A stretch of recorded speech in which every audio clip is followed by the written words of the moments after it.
Hello students, कैसे हैं आप लोग। मैं आपका कैरियर कोच गजेंद्र इंगले। तो बहुत समय से बहुत सारे पेरेंट्स और स्टूडेंट्स के क्वेश्चंस आ रहे थे कि सर ऐसा कोई वीडियो बनाइए स्टडी अब्रॉड के लिए, पर्टिकुलरली एमबीबीएस अब्रॉड के लिए, कि सर बाहर जाना चाहिए तो क्या उसमें कई सारे एक्चुअली क्या है र्यूमर्स हैं या कई सारे ऐसी इन्फॉर्मेशंस पेरेंट्स को या स्टूडेंट्स को मिलती रहती है, तो उसके वो क्रॉस क्वेश्चंस होते हैं। तो चलिए ऐसे ही कुछ पॉइंट्स पर डिस्कस करेंगे कि भाई बाहर पढ़ने जाना चाहिए या नहीं जाना चाहिए, नहीं जाना चाहिए तो क्यों नहीं जाना चाहिए, और जाना चाहिए तो क्यों जाना चाहिए। तो मैं उन पॉइंट्स पर डिस्कस करूंगा जो आपके मन में डाउट्स रहते हैं, जिस बारे में बहुत सारी चर्चाएं चलती रहती है। तो सबसे पहला पॉइंट मैं लेके चलता हूं, जो पेरेंट्स बात करते हैं कि सर वहां की डिग्री तो वैलिड ही नहीं है, वहां की डिग्री बोगस है, डिग्री वैलिड नहीं है। चलिए तो इस पॉइंट पे बात करते हैं। तो जैसे हम इंडिया में जानते हैं कि बहुत सारी यूजीसी रिकॉग्नाइज्ड यूनिवर्सिटीज भी होती हैं, बहुत सारी फर्जी यूनिवर्सिटीज भी ओपन हो जाती हैं। तो हो सकता है कि सेम अदर कंट्रीज में भी हो। तो ऐसा कुछ नहीं है कि सभी डिग्रीज बोगस होती हैं। आप बिल्कुल देख लें, यदि कोई ऐसी यूनिवर्सिटी है जिसको वहां के गवर्नमेंट के सर्टेन डिपार्टमेंट ने अप्रूवल नहीं दिया है, तो वो डिग्री खराब ही होगी। लेकिन कोई भी सर्टेन कंट्री में जा रहे हैं, वहां का एक सर्टेन डिपार्टमेंट होगा, वहां का एजुकेशन डिपार्टमेंट होगा। यदि हम बात करें कि हम मेडिकल यूनिवर्सिटी में जा रहे हैं, तो वहां का जो है वो हेल्थ डिपार्टमेंट होगा। इस टाइप के सर्टेन डिपार्टमेंट से यदि अप्रूवल देते होंगे, तो वहां के गवर्नमेंट के द्वारा पूरे अप्रूवल से यदि मिले हुए हैं, तो वो एक सही यूनिवर्सिटी है और उस यूनिवर्सिटी के डिग्री को आप बोगस नहीं कह सकते। तो प्लीज यदि आपको इन्फॉर्मेशन नहीं हो तो इस टाइप के र्यूमर्स नहीं फैलाएं, पहले कंप्लीट इन्फॉर्मेशन लीजिए। इन्हीं कंट्रीज की, मैं किसी कंट्री का नाम नहीं ले रहा हूं, मैं किसी कॉलेज का नाम नहीं ले रहा हूं, लेकिन इन्हीं कंट्रीज में बाहर की हम बात कर रहे हैं, एमबीबीएस अब्रॉड की बात कर रहे हैं। इन्हीं कंट्रीज के डिग्रीज को लेके लोग यूरोपियन कंट्रीज में भी स्टडी करते हैं, प्रैक्टिस करते हैं, और बाकी के कई और कंट्रीज में भी प्रैक्टिस करते हैं। तो यदि डिग्री बोगस होती तो वहां पर प्रैक्टिस नहीं कर पाते। इन्हीं यूनिवर्सिटीज में केवल इंडिया के स्टूडेंट नहीं जाते हैं, एशिया के काफी सारे कंट्रीज के स्टूडेंट जाते हैं, अफ्रीकन कंट्रीज के स्टूडेंट जाते हैं, गल्फ कंट्री का बहुत सारा स्टूडेंट भी इन्हीं यूनिवर्सिटीज में पढ़ता है। तो ये एक पॉइंट है। यदि आपको कहीं आपका बच्चा जाना चाहता है तो ये डिटेल्स ले लीजिए कि सर्टेन यूनिवर्सिटी वहां के गवर्नमेंट की तरफ से पूरे अप्रूवल है या नहीं। यदि ऐसा है तो बिल्कुल सेफ है, आप भेजिए। हर यूनिवर्सिटी की डिग्री बोगस नहीं होती, और इंडिया में हर यूनिवर्सिटी की डिग्री एक्चुअल नहीं होती। जैसे यहाँ कुछ बोगस यूनिवर्सिटीज हैं, माइट भी वहां भी हो। तो ये आपको छोटी सी चीजें ध्यान रखना है। इसके बाद में सेकेंड एक बहुत बड़ा कंसर्न पेरेंट्स का रहता है कि सर फी का बहुत वेरिएशन है, लूट लिया, पहले फीस कुछ बताया था, बाद में फीस कुछ हो गया, स्टार्टिंग में कुछ कम था, वहां जाके पता चला कि पैकेज ज्यादा था। ये एक्चुअली में बहुत हो रहा है। कई सारे लोग सही इंफॉर्मेशन शेयर नहीं कर रहे हैं, कंपटीशन इतना है कि जानबूझ के कम बता रहे हैं। बट हुज फॉल्ट, गलती किसकी है? आप पढ़े लिखे पेरेंट्स हैं, आप स्टूडेंट्स भी 12th पास हैं, एटलीस्ट छोटी छोटी चीजों पे ध्यान देना चाहिए उनको। कोई जगह पर जबरदस्ती ऐसा नहीं होता कि भाई कहीं पर $1000 फीस है और बाद में आपसे 1500 ले लिया गया। एक्चुअल में 1500 ही होगा और 1500 ही लिया जाएगा। इतना ऑनेस्टी से फीस लिया जाता है कि यदि आपका एक सर्टेन, सपोज कीजिए कि 2018 में एडमिशन हुआ है और उस टाइम वहां पर फीस यदि $4000 थी, तो वो नेक्स्ट ईयर पे पूरे 5 साल की वही फीस ली गई, यूनिवर्सिटी ने तो वही ली। जो भी गड़बड़ की वो यहाँ के लोगों ने की होगी, ऐसा हो सकता है। लेकिन वहाँ की यूनिवर्सिटी फेयर है, जो चार्जेस वो एक्चुअल बताते हैं वही आपसे चार्जेस लेते हैं, वही फीस लेते हैं। तो ये जो डिफरेंसेस आता है उसके बहुत सारे रीजन हैं। एक रीजन ये भी है कि जब आपको कोई फीस पैकेज बताता है, डॉलर्स में बताता है, सपोज करो डॉलर को उसने 70 से मल्टीप्लाई कर दिया, बट एक्चुअल में जब आप वहां जाएंगे तो उस समय जो डॉलर की प्राइस होगी उसमें कन्वर्ट होगा, और साथ में कुछ एक्सचेंज का जो है वो चार्जेस भी लगते हैं। तो एक्चुअल में आप समझदार हैं, एक्चुअल इंफॉर्मेशन लेने की कोशिश कीजिए। जो आपको फैक्ट बता रहा है, हर एक माइन्यूट छोटे छोटे एक्सपेंसेस वहां के जो हैं वो सब एड ऑन करके बता रहा है, तब आप मानिए कि ये कंप्लीट पैकेज होता है। क्लियर? उसमें थोड़ा बहुत वेरिएशन हो सकता है। यदि किसी ने 30 बताया है, 31 हो रहा है तो कोई इश्यू नहीं, लेकिन कोई 25 बता रहा है और वो पैकेज वहां 30 पहुंच रहा है, 32 पहुंच रहा है, तो that is really a concern. और वो इसी वजह से होता है कि आपको फैक्ट नहीं बताए जाते, या बेटर टू से शायद आप लोग फैक्ट सुनना भी नहीं चाहते। तो एक्चुअल इन्फॉर्मेशन लीजिए, ऐसा कोई डिफरेंस नहीं है। जो रियल फीस होती है वही चार्ज होती है, बस आपको इन्फॉर्मेशन सही दी गई है नहीं, ये मैटर करता है।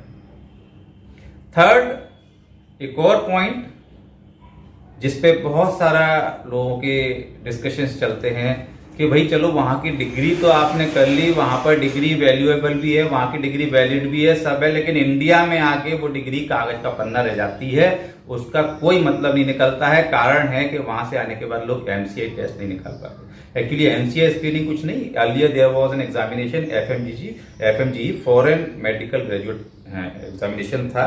वो एग्जाम जो है उसका रेशियो मैं मानता हूं कि पहले कम हुआ करता था। बिल्कुल सही पॉइंट था आप लोगों का कि भाई जब वो आपका एग्जाम ही निकलेगा तो इंडिया में आप प्रैक्टिस नहीं कर पाएंगे, क्योंकि रजिस्टर्ड नहीं होंगे, और जब रजिस्टर्ड नहीं होंगे तो वो डिग्री आपकी बेकार हो गई। तो ये बहुत ही एक्चुअली वैलिड रीजन था। लेकिन मैं आपको बता दूं कि पहले इस पर्टिकुलर एग्जाम का जो रेशियो था पास होने का स्टूडेंट का बहुत कम था। उसका कारण भी ये था कि मैं आपको बता दूं कि पहले वहां पर इस टाइप से कोई इस चीज का प्रिपरेशन भी नहीं कराते थे कि भाई यहाँ पे आके टेस्ट देना है तो उसका प्रिपरेशन हो। फिर वहां काफी सारी यूनिवर्सिटीज ने उसका प्रिपरेशन एमसीआई स्क्रीनिंग का स्टार्ट कराया है, एफएमजी किया।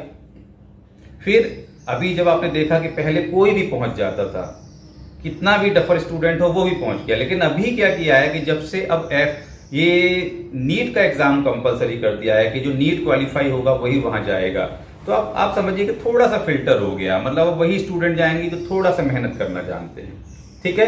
तो यहाँ थोड़ा सा डिफरेंस आएगा। अब जो एग्जाम होगा वो एफएमजीई नहीं होगा, अब आने वाले टाइम में जो एग्जाम होगा वो एग्जाम आपका होगा नेक्स्ट। और ये नेक्स्ट एग्जाम आप ध्यान दीजिए, अब ऐसा नहीं है कि भाई फॉरेन से आने के बाद एग्जाम देना होता है। नेक्स्ट एग्जामिनेशन जो है वो आपका मेडिकल काउंसिल जो है वो कराएगी, और ये एग्जाम जो है सभी स्टूडेंट को देना होगा, चाहे इंडिया के कॉलेजेस से किया हो चाहे बाहर के कॉलेजेस से किया हो। तो ये नेक्स्ट जो है एग्जाम क्लियर करने के बाद ही आपको जो है रजिस्ट्रेशन होगा, आपका वैलिड डॉक्टर कहलाएंगे। तो ये सबके लिए है, बहुत बड़ा इशू नहीं है। पहले मैं मानता हूं कि रिजल्ट कम होता था, लोग पास नहीं कर पाते थे, लेकिन धीरे धीरे क्वालिटी में इम्प्रूवमेंट हो रहा है। और अभी तो ऐसे कॉलेजेस भी हैं जिनका 60-70% तक भी जो है वो 20 में ऐसा रिजल्ट आया था एफएमजीई का। तो मैं उम्मीद करता हूँ कि नेक्स्ट आने तक स्टूडेंट और प्रिपेयर हो जाएंगे। और यहाँ के जो अभी कुछ, क्योंकि कुछ अनसर्टेनिटी भी है, क्या पैटर्न रहेगा, पैटर्न क्या रहेगा, क्या चीज़ें रहेंगी, तो मुझे उम्मीद है कि वो बहुत स्टूडेंट फेवर में रहेगा और काफ़ी सारे बच्चे जो है उसको पास करेंगे, क्योंकि गवर्नमेंट भी कंसर्न है। आज हमारे पास में जो है डॉक्टर्स की कमी है, हमें डॉक्टर्स चाहिए। एक और पॉइंट आता है कि सर वहां पर तो एजुकेशन का स्टैंडर्ड बहुत घटिया है, बहुत ही लो स्टैंडर्ड एजुकेशन है। ये पता नहीं कहाँ यहाँ बैठे बैठे लोगों को पता चल जाता है, आई डोंट नो। मैंने बहुत सारे स्टूडेंट से इंटरेक्ट किया है, बहुत सारे और भी वहाँ के जो एक्सपर्ट्स हैं उनसे इंटरेक्ट किया है। डू यू नो, वहाँ जो कॉलेजेस हैं उसमें स्टूडेंट टीचर रेशियो जो रहता है, टीचर स्टूडेंट रेशियो जो रहता है, वो पता है 10:1, 8:1, 12:1, मतलब 8, 10, 12 बच्चों को बैठाल कर एक टीचर सेपरेटली पढ़ाता है। कैसे आप कह सकते हैं कि वहाँ स्टूडेंट एजुकेशन का क्वालिटी नहीं है? क्या आपको पता है कि वहाँ पर आपको 100% अटेंडेंस चाहिए? हर दिन जो पढ़ते हैं वो नेक्स्ट दिन टेस्ट होता है। इंडिया में आप बता दीजिए कोई भी ऐसा कोर्स, कोई भी ऐसा कॉलेज जहाँ 100% अटेंडेंस होती हो। तो जब 100% अटेंडेंस आपकी रहेगी तो डेफिनेटली आप समझ लीजिए कि कितना क्वालिटी एजुकेशन वो आपको दे रहे हैं। जो आप यहाँ पढ़ते हैं बुक्स, एनाटॉमी आप बीडी चौरसिया यहाँ पढ़ते हैं, वहाँ पे भी वही पढ़ते हैं। इंद्रदेव सिंह का हिस्टोलॉजी पढ़ते हैं, गायटन का फिजियोलॉजी पढ़ते हैं। सेम बुक्स, सेम स्टैंडर्ड के कंटेंट्स आप यहाँ पढ़ते हैं, सेम वहाँ पढ़ते हैं। और वहाँ तो सब्जेक्ट ज़्यादा हैं, कुछ आपको इकोनॉमी और जियोग्राफी और ये सब चीज़ें भी थोड़ा पढ़ना पड़ता है, वहाँ पर एडिशनल सब्जेक्ट्स हैं। तो कैसे कह सकते हैं कि क्वालिटी वहाँ का स्टैंडर्ड जो है या क्वालिटी एजुकेशन का अच्छा नहीं है? मेरे को तो लगता है वहाँ का क्वालिटी शायद ज़्यादा अच्छा है। तो क्वालिटी, ये क्वालिटी है जो मैं बता रहा हूँ। चलिए अब नेक्स्ट पॉइंट पे आते हैं। एक बहुत बड़ा कंसर्न पेरेंट्स का रहता है कि विदेश की हवा, विदेश की हवा खराब है, बच्चे बिगड़ जाते हैं। मतलब विदेश में तो बच्चे होते ही नहीं हैं, वहाँ पर क्या है, मतलब पेरेंट्स, बच्चे तो वहाँ होते हैं ना, वो क्यों नहीं बिगड़ते? और भी कंट्रीज के बच्चे जाते हैं। एक बेटर ट्रुथ मैं आपको बताता हूँ कि इन जो कंट्रीज़ में जो स्टूडेंट्स हैं मेडिकल की स्टडीज़ के लिए जाते हैं, वो गल्फ से भी जाते हैं, अफ्रीकन कंट्रीज से भी जाते हैं, एशिया की भी वो कंट्रीज से जाते हैं। एक्चुअली बिगड़ने वाले स्टूडेंट में सबसे ज़्यादा स्टूडेंट्स शायद इंडिया के ही होते हैं। तो गलती किसकी है? गलती आपकी है। महात्मा गांधी को भी भेजा था ना, उनकी माँ ने कुछ कश्में दिलाई थी कि बेटा विदेश जा रहे हो, इंग्लैंड जा रहे थे महात्मा गांधी, कि बेटा वहाँ पे मदिरा पान मत करना, नॉनवेज मत खाना, ये मत करना, मतलब बुरी आदतों से दूर रहना।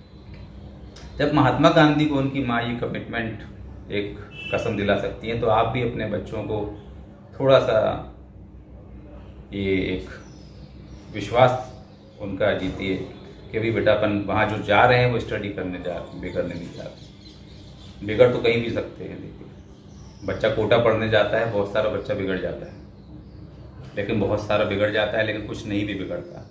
तो ये पूरी जो जिम्मेदारी आपकी है, आपने कैसा परवरिश किया है, आपने परवरिश बेहतरीन किया है तो दुनिया के किसी भी कोने में अपने बच्चे को भेज दीजिएगा, उसको किसी तरह की कोई हवा से कोई फर्क नहीं पड़ेगा।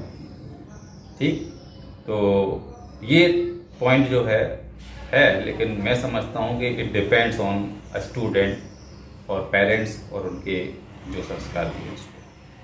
तो ये चीज हो गई। एक पॉइंट और डिस्कस करता हूं मैं, बड़ा अजीब सा मुझे लगता है कि लोग मतलब यानी क्या क्या चीजें और लेकर चलते हैं कि सर वहां पर तो अपराध बहुत होते हैं, वो तो एक ऐसा देश है और वहां तो वो तो वॉर जोन है, वहां पे मतलब वर्ल्ड वॉर छिड़ जाएगा, वहां तो लड़ाई हो झगड़े चलते रहते हैं, या वहां पर क्राइम रेट ज्यादा है, या एक और बड़ा आता है वो टेम्परेचर, सर वहां का तो मौसम अलग है बिल्कुल।